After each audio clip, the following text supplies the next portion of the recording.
Excellent. Well, thank you so much for tuning in. We are super excited to have Diamante here of Villa Diamante, and we're going to be trying her Fiano Avellino. And this is the Riserva 2019 vintage that just came into the United States, which we're super excited to have. So welcome, Diamante. Thank you so much for tuning in. Thank you so much. I'm so happy to be able to do this and have this conversation with you. I love it. Well, I'd love to get to know your history and your background a little bit more and how you came to be here in Campania making these beautiful wines. Okay. You want me to go way back? Okay. I was born in the United States in New Jersey. My parents immigrated to the United States in the 50s. Okay. I was born in 1959. I'm not afraid to say it. Okay. So that's okay. But anyways, I grew up there. Okay. The only thing, my family, my parents were from the Campania region here, and to be precise, in Avellino, Montefredine, where we have our vineyards and our very small winery. Why am I here and how I am here? Is because I met my husband here on vacation one summer. Our families were both from the same town, which is here, Montefredine, and then that was it. We took. He was born in Belgium. His parents had immigrated to Belgium, and they used to come here also on vacation in the summer. And this is how we met, and we just continued a relationship. Letter writing and phone calls, and because I know that's how old I am. I mean, no internet back then. So anyway, we finally decided to get married in 1980 and live here. The wine actually was my husband's passion. It was his idea. And why here in Montefredine? Because the area is very, very good for Fiano. Okay, for Fiano di Avellino. We have volcanic soils here.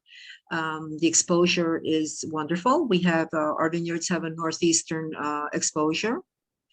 The area here is very.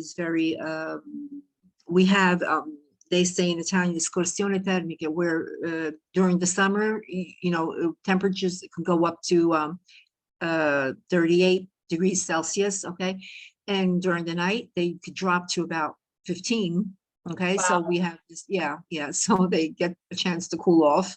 And that was it. So we decided to go on, take this journey, this adventure, and it worked out well. Excellent. And so was there winemaking traditions in either of your families past, or was this a... Well, I mean, I mean, as you well know, all the Italians always made their wine at home. Okay, they made their own wine. Where I am at the moment right now with my vineyards, my grandfather, I'm talking like in the 20s and the 30s, used to sell grapes and also his wine to Mastro Berardino, which everyone practically knows. Okay, we have to give him credit for that, for making us known around the world, the area that is Avellino. And so yes, I would say wine is a family tradition. And I love that about Italian families. Everyone has been a part of the winemaking tradition in some way. So when did you start, what vintage did you start bottling under Villa Diamante? Prior to that, we were bottling as well, but we started with the label in the first vintage came out in 1997. Okay, which was, okay. That was the first. So before that, you were bottling under a different label? We were just, no, it was actually, I can't say bootlegging, but it wasn't exactly, we weren't registered, or we didn't have, you know, the permit and license to do this. You know, we were Right. just doing it on our own. But It wasn't but then, as official as this is. yes, yeah, it became Okay. official. Yeah, it became official in 1997. Yeah. Okay, excellent. So, and tell us a little bit about Fiano specifically and why Avellino. You talked a little bit about the volcanic soils and the swings in temperature, but what is it about Fiano that is so special to this area? Yeah, it's an indigenous vine here in the Avellino area. Its history goes back to, I think, the Greeks in ancient times had brought over these vines here. And the climate here and the soils and just make it so you know, good for producing these grapes. And I guess this is what it is, you know, and that's why it's called Fiano di Avellino. And of course the denomination we have became a DOCG, the appellation, in 2003. Okay, so you know, so I guess it's various things put together that makes it so particular. Yeah, I have been in love with Fiano d'Avellino for a while, but it wasn't until I visited Campania and walked through these vineyards in Avellino a few years ago that I really got to see what makes that area so specific. And I loved being able to actually see the specificity of this terroir in Avellino and what makes Fiano in Avellino different than anywhere else. And I understand that you and your husband were really instrumental in terms of promoting the concept of extended lees aging for Fiano d'Avellino. Can you tell us about that? Yes. Okay. My husband had a very French attitude towards winemaking.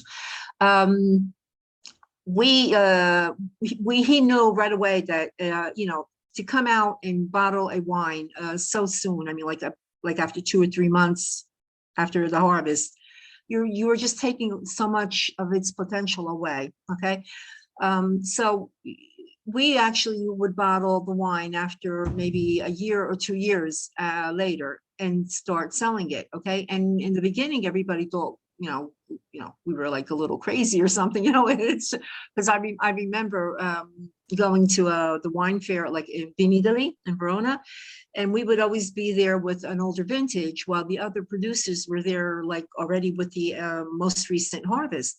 And you know, they would ask us, are you a little late in, you know, selling the wine, or maybe you weren't able to sell the bottles or something? And you know, we had to explain to them all the time that it was our decision to do so, because doing so the wine was better. Okay, it had time to, you know, to develop all of its potential. Okay, and yeah, and so we started doing that, and I really have to admit that a lot of the other producers started realizing that we were right, and a lot of the other producers now are also doing the same thing. They're not coming down right away with the, you know, the most recent vintage, leaving them on the lease for longer periods of time, and that's why they came out with, as of this year, the 2019 with the Reserve. In other words, which actually I feel as though it was a little. 1 year is not enough. Okay, I don't agree with the 1 year thing. I mean, it should have been at least 2 or 3 years. But okay, but it was also to encourage the producers not to, you know, come out so soon with their new harvest. And so by that, you mean that legally now to put Riserva on the label, it has to be aged for a minimum of 12 months on the lees, correct? Yes, yeah, a minimum 12 months, which, you know, okay. Yeah. And you're like, that's what we do anyways. Yeah, yeah. So I don't know if it's a positive thing, if it's a negative thing, because I think they should have really made it, I mean, at least 2 years, I think. Anyway, so. So how long is your Reserva aged on the lees then? At least a year. This was bottled in 220, yeah, in 220. Yeah, a year. It was for a year, yeah. And then we started selling it went into after 3 or 4 months. Okay. So yeah. Yeah. And I love the texture on this wine as a result of this. And so can you Thank tell you. us what you think, in your opinion, that extended lees aging does to the texture or the flavor of the wine or the aromatics? Yeah, I could say for the aromatics, I mean, once that they're on their lees, which are, have so much aromas to it, okay? And it just adds to the wine, okay? So the longer it stays there, the longer all these aromatics, let's call them, have a chance to develop and to settle into the wine, okay?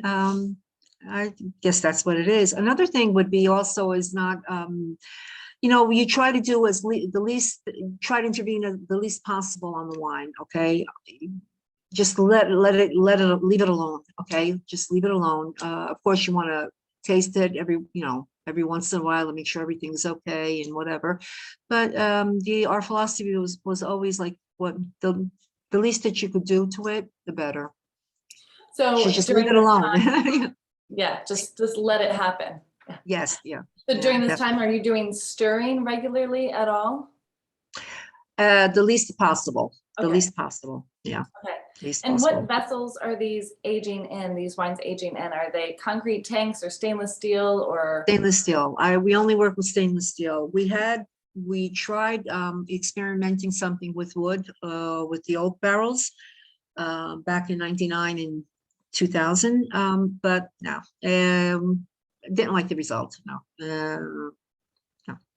Yeah. Actually, you have to, a lot of producers are using the wood again, but you really have to be careful. I mean, just use like a certain percentage of the wine, not the whole, the whole production. If you want to just add some of that, oak flavor, wood flavor to the wine, there's so many ways you can work around that. But no, we're just using stainless steel. Okay, gotcha. And then, so talk to me about how long you think these wines could age, because when I was in Avellino and I got to try vintages of Fiano back into the 1990s, and it was yes. Oh yeah, definitely. Yeah, yeah. stunning. Oh yes, definitely. If there's one thing you could say about Fiano, it ages beautifully. Actually, in my opinion, I don't think you should drink it. You should drink it at least after 3 years. At least, okay, that's when it starts to open up. Okay, 5 years, better yet. I mean, we have opened up, we have tasted bottles from 98, 97. If the cork, it was intact and everything, beautiful, lovely, very nice. Yeah. No, Fiano ages well. As a matter of fact, the 2019 is it's still too young to drink. We're definitely tasting the potential here for sure. Yeah, yeah. So can you talk to me about the 2019 vintage and what was the harvest like? What was the year like for this year? It was, 2019 was it was very equilibrated, I would say, equilibrado, they say in Italian, okay? We had the right amount of heat, the right amount of sun, the right amount of rain, okay? Wasn't an excessively hot summer compared to the 2017 and 2018 here. It was a good summer, a good year. The climate was beautiful. I think we harvested this in the 3rd week of October, the 2019. We always try to do a later harvest when possible. Actually, we used to harvest around the end of the month, around the end of October, but the climate has changed and that you can't really do that anymore. Okay, it doesn't, I don't know what else I could say about the 2019, How have the last 2 vintages since then been? What's the prognosis for your 2020s and 2021s? 2020 is good. It also is going to be a very nice vintage. The 2021, a lovely summer. The only thing is, for some reason, there was Fiano grapes produced about 30% less than what they usually would do in the area here in Irpinia and Avellino. Okay, don't know what that was, due to. What was the cause of that? But every year it's different, and that's what makes it unique every year. So yeah, absolutely. How outside of the Fiano d'Avellino Riserva, which is the only wine of yours that I've tried so far, what other bottlings are you making? We actually made some Taurasi, which is made with the organico grapes. I don't know if you've ever heard of that. Okay. We are right now, we just bottled in October the 2009 Reserve. Yeah, so it was more than 10 years. Yeah. Well, I can't wait to try that. That sounds, I love Taurasi, and so it sounds excellent. Do you make a regular Fiano as well, a non-Reserva? No, they're only just cruise, as they call them here. I don't know what they, I make the Vigna della Congregazione with the vineyards that are at 430 meters above sea level. And then I make another Fiano, which is called Clodo. And those vineyards are a little higher up in altitude, about 530 meters. And they both, are, you could tell taste the differences. They're both distinct in their own way. Yeah. I would love to try those side by side. That would be a really fascinating experiment. Well, we could always get wine drops, Marco Martire, to help you out there. Yeah. Okay. I'll definitely ask Marco about that. It sounds like an excellent experiment here. So, so if it's not Fiano in your glass, if that's not what you're drinking, what do you like to drink? That's, wow. A lot a lot of different things. Let me see what comes to mind right now. The first thing that comes to my mind would be it's always Campania. Not always, I mean, still it's a Campania. Falangina from the Campi Flegrei. Okay. I had a chance to taste as well. There was a 2012, I think last month, from the Cantina La Sibilla. Lovely, beautiful, wonderful. I mean, it had it all. It had the persistence, a right amount of acidity. I mean, the aromas were amazing, just amazing. Our whites, I think our white varietals here in Campania are they just age well. So, and aside from that, I tend to prefer reds. I really do. Yeah. Brunello, of course, Brunello di Montalcino. And when was the last time you had a wine that was not from Italy? Last month, and I can't remember the name of it. It was a French wine. It was a French. It's not Italian, it's French.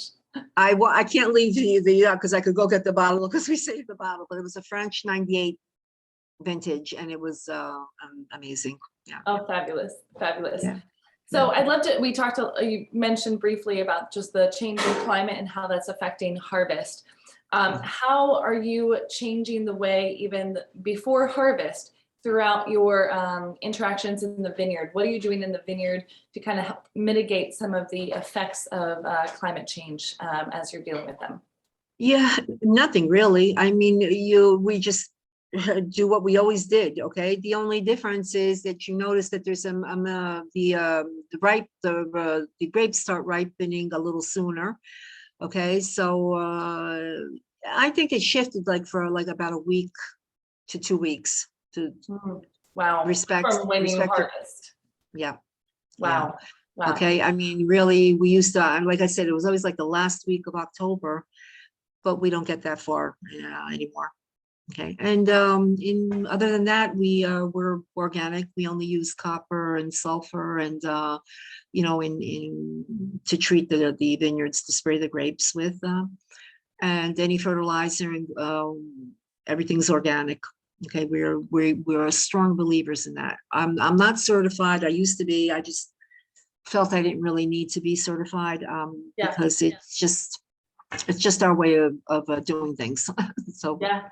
Absolutely. We agree with that totally. So I promote organic practices and even if people aren't being certified, because it's a very expensive and costly and time consuming process when you are It just really farming is. by That's what, Italy. yes, that's why I decided to not, be certified anymore, because it was something else that I had to worry about. I mean, all the paperwork and everything. So I said, it's okay.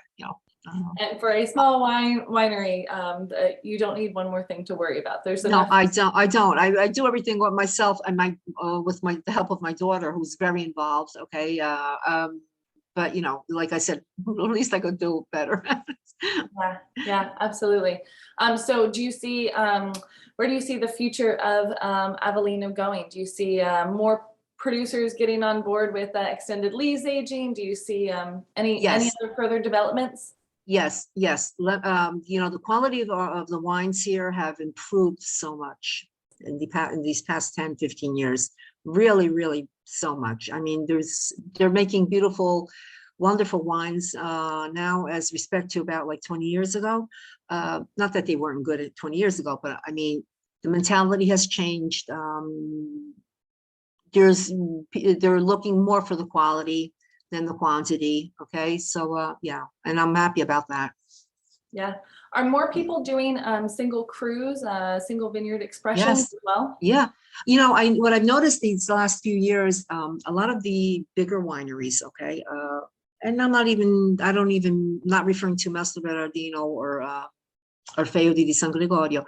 There are other wineries that are not as, let's say, as big as they are, okay, or as produce as many, but bigger. But I've noticed that a lot of them are looking to, for instance, excuse me, I'm jumping around here, but we in this area we have different zones. Okay, we have Montefredine, we have Sumonte, we have Lapio, Candida. They're all towns where you make Fiano. Okay, they're Fiano grapes.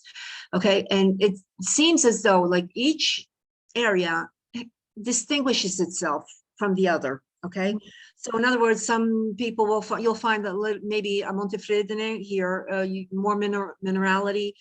Maybe in Lapio you will find a little more. I'm just going to say floral. I'm just saying something off the top of my head. Whereas to Sumonte, you'll find something else. Okay. So why am I saying this? Oh yeah. Okay. Let's go. Because a lot of several wineries are doing right now is where they're looking for instance, maybe a vineyard here in Montefredine, and they're making a crew with their grapes from Montefredine, and the same with Lapio or the other areas. So yeah. All of your vineyards are in Montefredine? Yes, yeah. I solely believe in that, and exclusively, yes. Yeah. That's your home. That's your place. Yeah, that's my place, and that's what makes you. You have to distinguish yourself some way, So yeah. Yeah. Well, I have fallen in love with your wines. I think they're Thank you. so incredibly complex and just absolutely gorgeous. I can't wait to see how I'll this have to. develops and changes, and maybe come meet you in real life one day. Definitely. When do you think you might be coming around in Italy? I hope soon, but I just opened up this wine shop here in Virginia, and a brand new brick and mortar business requires a lot of time and attention, like a new baby. So yeah, yes. Yes. I will hopefully be traveling soon. COVID obviously had changed a lot of my travel plans, and hopefully we all get back to being able to travel regularly very quickly. So yes. yeah. Well, I'm looking forward to meeting you one day in person. Okay. Yes, and I was born in New Jersey too, and so if you ever find yourself out in the States again and on the East Coast, I'd love to get together and sip some wine, and if you're ever out on this way as well. Oh, that would be wonderful. Thank you. Excellent. That sounds really great. Okay. Well, Diamante, grazie mille. Thank you so much for this, to be able to talk with you. Thank you. Yes. Okay. We've been featuring your wines, and so it's just great to get this information out to everyone who's been enjoying your wines, and to get to know you a little bit more and find that connection, because when you get connected to the people and the place behind the wine, that creates a different experience. And that's a beautiful thing. Yeah, I would think so. Yeah, Yes. definitely. Okay. Well, I wish you all the best, and we'll stay in Thank you. touch. And I can't wait to try your Terrassi and the other crew of the Fiano d'Avellino. Okay, we'll get Marco on that. All right, Okay. It fabulous. was so nice. Thank you so much. Bye, Ciao, Kira. ciao. Ciao.